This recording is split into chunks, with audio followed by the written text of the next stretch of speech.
What's the best grass for your yard? To answer that question, it's complicated. There are warm season grasses and cool season grasses. Zoysia, Bermuda, fescue, grasses that are good for shade, grasses that are good for full sun.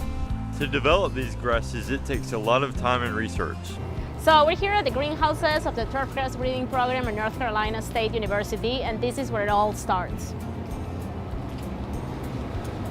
These are the babies that we generated last year. All the individual pods that you see in this particular bench are progenies or children from crosses that we developed throughout 2017.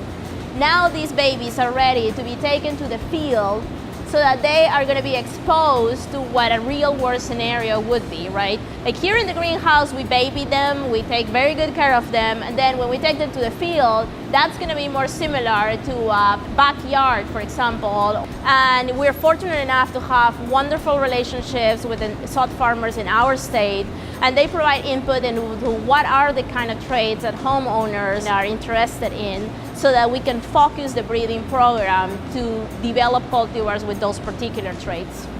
So this is the next step. These are our nurseries where we look at the children of the crosses that we made in the greenhouse.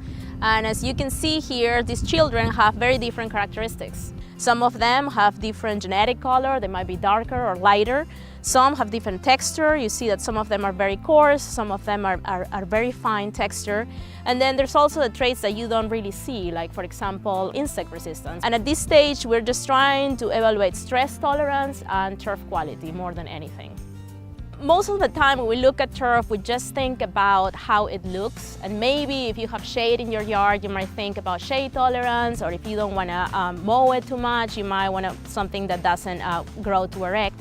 But in reality, there's a lot more traits that go into it. There's at least 2 dozen traits that we look at in breeding that you might not think too much about as a homeowner.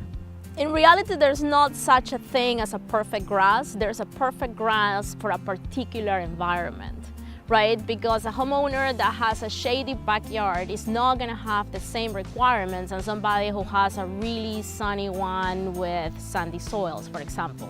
You need to look for the particular grass or the particular cultivar that is going to be the best for your particular situation. The North Carolina sow producers work closely with breeders in North Carolina to develop grass types that are best suited for your home lawn. To find the grass type that best suits your yard, visit ncsod.org.